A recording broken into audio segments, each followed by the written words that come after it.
మళ్ళీ ఆమె మిమ్మల్ని ఏదన్నా అవమానపరిస్తే వదలకండి. 4 దులపండి, లేదంటే 4 వాయించండి. అదేంటమ్మా, మేమేమన్నా గొడవ పెట్టుకోవడానికి వెళుతున్నావా? ఆహా, అలా అని కాదు మావయ్య. కావాలని ఆమె ఏదైనా గొడవ పెట్టుకుంటే తలంచుకుని రావద్దంటున్నాను. అసలు ఎంతకీ ఇప్పుడు నువ్వు వస్తున్నావు రావట్లేదా? ఖచ్చితంగా చెప్పు. నేను రావట్లేదు, మీరు వెళ్ళిరండి. అమ్మా, వచ్చేసావా శేఖర్? ఇవిగోండమ్మా. వస్తానమ్మా. అలాగే వెళ్ళిరా. ఏమండి, బయలుదేరదామా? అన్నీ వచ్చేసాయి. అలాగే వస్తామమ్మా. అలాగే మావయ్య, వస్తామమ్మా. పదండి.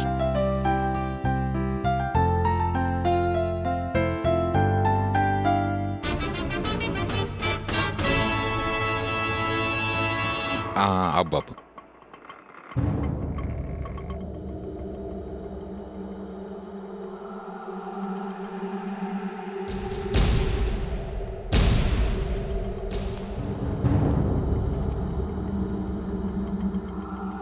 ఇవ్వు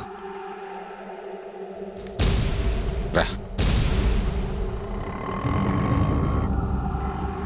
ఏంటి వరలక్ష్మి, ఇంత దూరం వచ్చి ఇక్కడే ఆగిపోయావు? రా.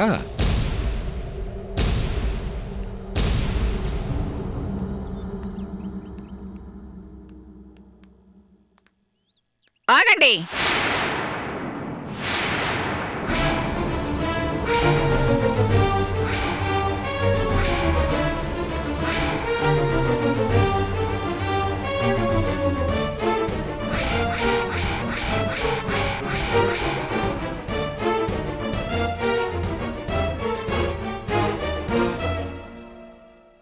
ఏంటి మళ్ళీ వచ్చావు?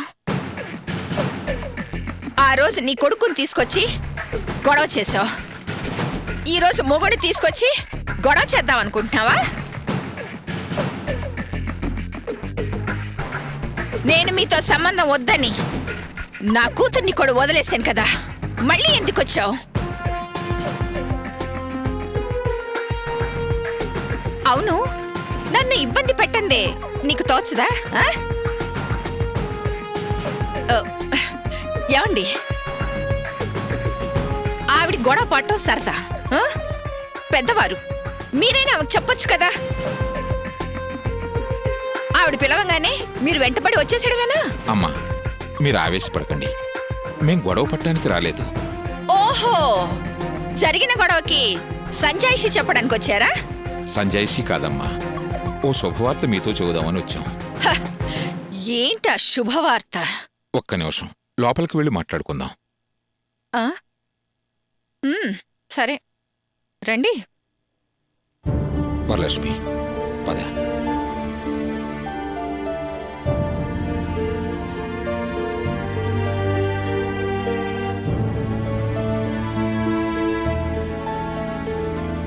కూర్చోండి. కూర్చో.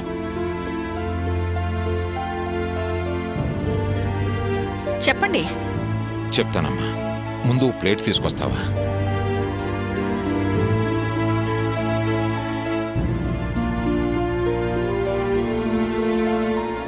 ఇదిగోండి. వరలక్ష్మి, అవన్నీ అందులో పెట్టు.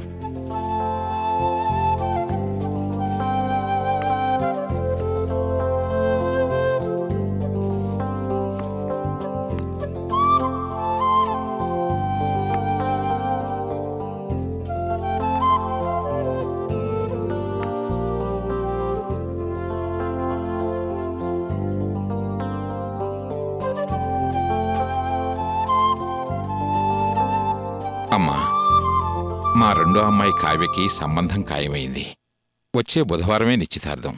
మీరు తప్పకుండా రావాలి. మీరే ముందుండి ఆ కార్యక్రమాన్ని జరిపించాలి. ఏంటమ్మా అలా సైలెంట్గా ఉన్నారు? తీసుకోండి.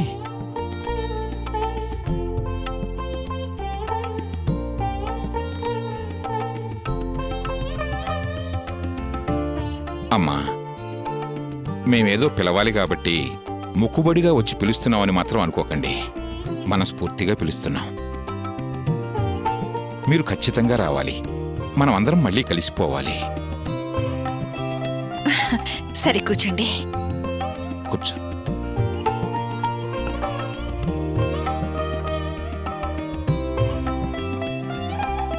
నాకు చాలా ఆశ్చర్యంగా ఉందండి. నన్ను నా కన్న కూతురుతోటి కలవకూడదు, మాట్లాడకూడదు అని ఆంక్షలు పెట్టి విడదీసిన మీరు ఇప్పుడు సాంప్రదాయంగా ఇంటికొచ్చి నిశ్చితార్థానికి పిలుస్తున్నారు. మీరు నిజంగానే మనస్ఫూర్తిగా పిలుస్తున్నారా, లేక మీ కాబోయే వియంకుల వారు పిలవమన్నారు కాబట్టి పిలుస్తున్నారా? అయ్యో అదేం కాదమ్మా. జయంతి మా కోడలు. ఆమె తల్లిగా మీరు మాకు వియ్యపురాలు. ఇక గొడవలంటారా? ఇచ్చిపుచ్చుకున్న దగ్గర ఇవన్నీ మామూలే. ఇలాంటి శుభకార్యాల్లోనే కదా అవన్నీ మర్చిపోయి మళ్ళీ కలిసిపోయేది. అయినా ఇవన్నీ మీకు నేను చెప్పాలా అమ్మా?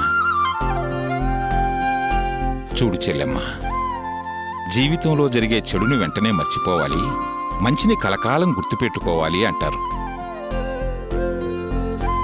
మన మధ్య గొడవలు, మాట పట్టింపులు, తగువులు ఎన్నో జరిగాయి. వాటన్నిటినీ మర్చిపోదాం. వరలక్ష్మి కూడా అన్నీ మర్చిపోయి మిమ్మల్ని పిలవడానికి వచ్చింది. మీరు పెద్ద మనసుతో అన్నీ మర్చిపోయి మళ్ళీ మామూలుగా కలిసిపోవాలి.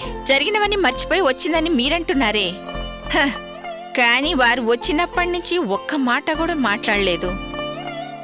తను పాతవని మర్చిపోలేదనుకుంటాను.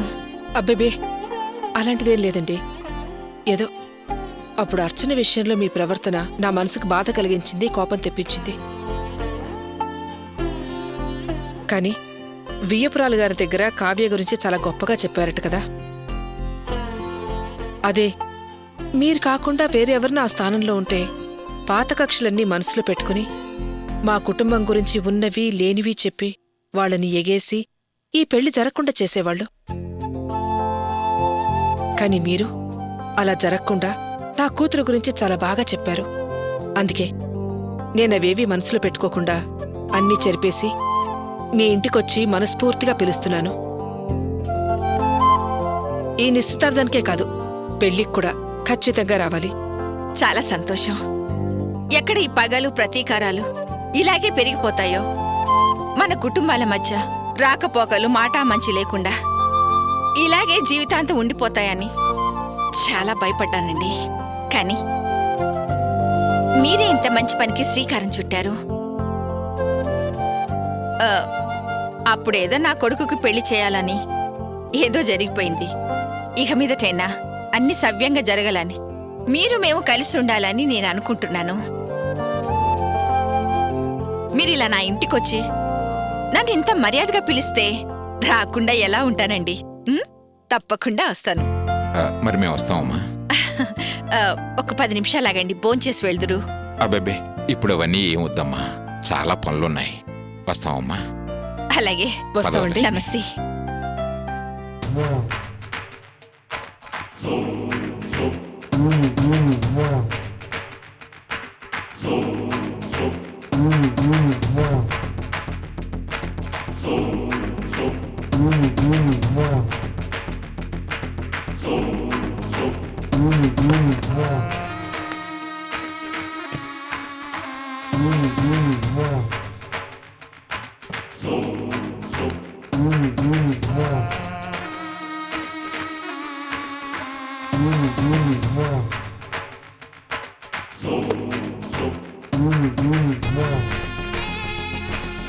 అయ్యో నా మతిమండ, బాత్రూమ్ గీజం ఆఫ్ చేయడం మర్చిపోయినే.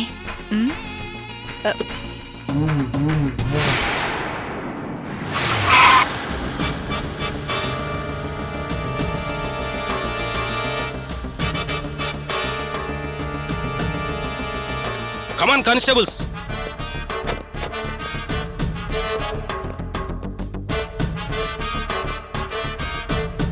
చింతామణి అంటే మీరేనా? అవును నేనే. మీ ఇంట్లో గంజాయి ఉందని మాకు సమాచారం. గంజయ్య మా ఇంట్లోనా? ఏంటి సార్ మీరు అనేది? మేం కాస్త పరువు ప్రతిష్టలు కలవాళ్ళం, గౌరవంగా బతుకుతున్నా సార్. అవన్నీ మాకు అనవసరం అమ్మా. కానిస్టేబుల్స్ లోపలికి వెళ్ళి వెతకండి. Okay sir. సార్ సార్ మీకెవరో తప్పుడు సమాచారం ఇచ్చారు ముందు సార్. ఇల్లంతా వెతకని అమ్మా, తర్వాత చెప్తాం. సార్ మేము అలాంటి వాళ్ళకి కాదు సార్. కాసేపు నోరు మూసుకుంటారా? సార్ మా అగౌరవపరచకండి సార్. సైలెంట్ గా ఉండమ్మా. సార్ మీకెవరో wrong information. Sir sir sir మా ఇంట్లో గంజాయి ఎందుకుంటుంది సార్? సార్ నా మాట వినండి సార్. సార్ ఎంత వెతికినా ఏం దొరకదు సార్. అసలు ఉంటే కదా దొరకడానికి. సార్ చుట్టుపక్కల పరువు పోతుంది సార్.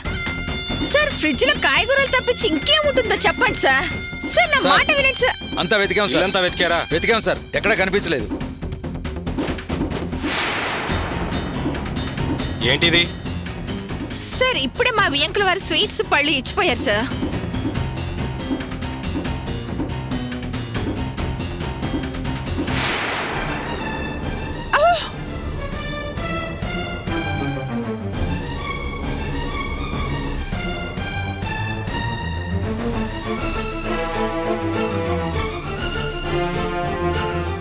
దీన్ని ఏమంటారు? గంజాయే కదా? ఇది ఎలా వచ్చింది? సత్య ప్రమాణంగా చెప్తున్నాను సార్, ఇది ఎలా వచ్చిందో నాకు తెలీదు, నాకు తెలీదు. ఆ స్వీట్స్ ఆ పళ్ళు మా వియ్యపురాలు ఇచ్చింది సార్. ఆ? నువ్వు దొరికిపోయావని ఆ నేరం నలుగురికి అంటగట్టాలని చూస్తున్నావా?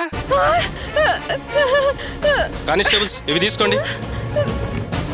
నడవమ్మా నడు. ఇవన్నీ చాలా చూసాం గానీ నడవమ్మా నడు. నడవమ్మా నడు. నడు నడవమ్మా. అవును, మీ అబ్బాయి ఇప్పుడు గంజాయి కేసులో ఉన్నాడట కదా? నడవమ్మా నడు. మీ కుటుంబం అంతా ఇంతేనా? చల్ చల్ నడు నడు నడు. నడవమ్మా నడు. కానిస్టేబుల్స్ మెయిన్ డోర్ లాక్ చేసి సీజ్ చేయవా? బాగా తీయండి. కుటుంబం మొత్తం గంజాయి వ్యాపారమే. తీయండి, బాగా తీయండి. మాకెటువంటి సంబంధం లేదయ్యా, మాది అలాంటి వ్యాపారమే కాదు. మీకు దండం అన్నాళ్ళ నుంచి మీరు ఈ బిజినెస్ చేస్తారు, ఇంకా ఎవరెవరు ఉన్నారు? అయితే మిమ్మల్ని ఎందుకు అరెస్ట్ చేశారు? మీ ఇంట్లో గంజాయి ఎందుకు దొరికింది? నేనేం వ్యాపారం చేయట్లేదు, నాకే సంబంధం లేదు. నన్ను వదిలేయండి, నాకే సంబంధం లేదు. మమ్మల్ని కావాలని దీంట్లో ఎక్కించారు.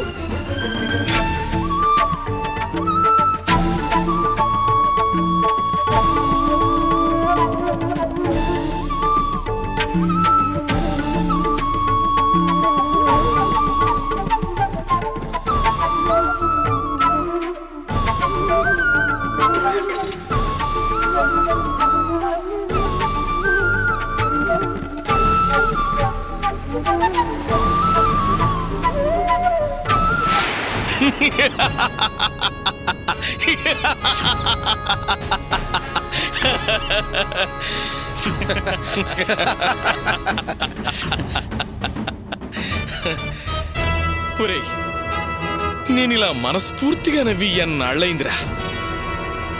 ఎంతో మందిని భయపెట్టి వాళ్ళ కళ్ళల్లో భయాన్ని చూసి ఆనందించిన వాణ్ణి. ఆఫ్టర్ ఆల్ ఓ ఆడది నన్ను భయపెడుతుందా? హ! ఇప్పుడు దాని చేతికి బేడీలు, పోలీస్ స్టేషను, దాని మొహంలో ఏడుపు. అన్నా, నాకు చిన్న డౌట్ అన్నా. ఏంట్రా? జనరల్ గా నీకెవరైనా ఎదురు తిరిగితే ఫేస్ టు ఫేస్ ఎదుర్కొని దెబ్బతీస్తావు, కానీ ఈవిడ విషయంలో ఎందుకన్నా ఇలా ఇండైరెక్ట్ గా దెబ్బతీస్తున్నావు? రేయ్, అది పత్రికల వాళ్ళని గుప్పెట్లో పెట్టుకుందిరా. డైరెక్ట్గా అటాక్ చేస్తే మనకే డేంజర్. రేపు దానికి ఏ చిన్న ఆపదొచ్చినా మన మీదకే వస్తుంది.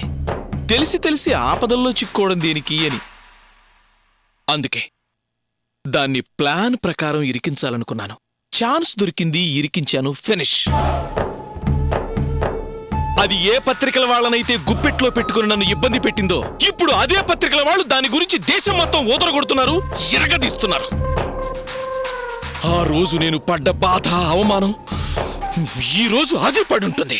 సాధించాను, నేను సాధించాను రా. అన్నా, నువ్వు సూపర్ అన్నా. నీ ఐడియాలు సూపర్ అన్నా. అసలు ఎవరు ఆలోచిస్తారన్నా స్వీట్ బాక్స్ లో గంజాయి పెట్టి పంపిస్తారని?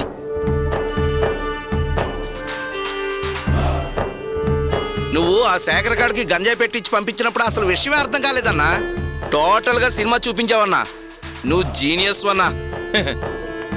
స్వీట్ బాక్సులో గంజాయి శేఖర్ గడి ద్వారా వరలక్ష్మింటికి, అక్కడి నుంచి చింతామణింటికి, దానింట్లో గంజాయి ఉందన్న విషయం పోలీసులకి సమాచారం. దీనికంతటికీ కారణం నేనేనని ఎవ్వరికీ తెలియదు. అసలు ఇదంతా ఎలా జరిగిందా అని అది జైల్లో కూర్చొని ఏడవాలి, జుట్టు పీక్కోవాలి, బుర్ర తిరగాలి, పీపీ పెరగాలి, పిచ్చెక్కాలి. అది నేను చూసి ఎంజాయ్ చేయాలి, ఫుల్గా ఎంజాయ్ చేయాలి.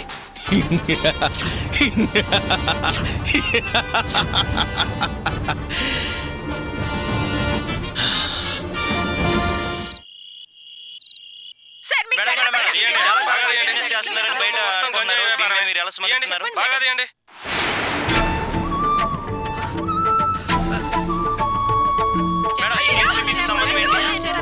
సంబంధం లేదయ్యా, మాది అలాంటి వ్యాపారమే కాదు. మీకు దండ పెడతాను.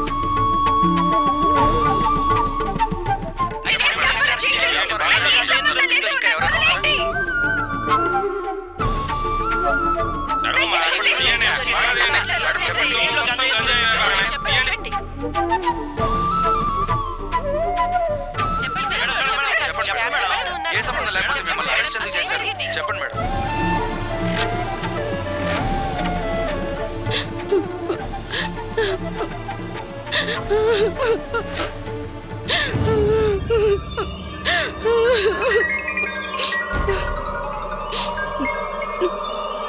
హలో జయంతి, నేను చంద్రాన్ని మాట్లాడుతున్నా. చెప్పు చంద్ర. ఏంటో ఇది, నేను ఇప్పుడే టీవీ చూసి షాక్ అయ్యాను. మీ అమ్మేంటి అలా గంజాయి కేసులో ఇరుక్కుంది? అదే నాకు అర్థం కావట్లేదే. నేను టీవీ చూస్తేనే తెలిసింది.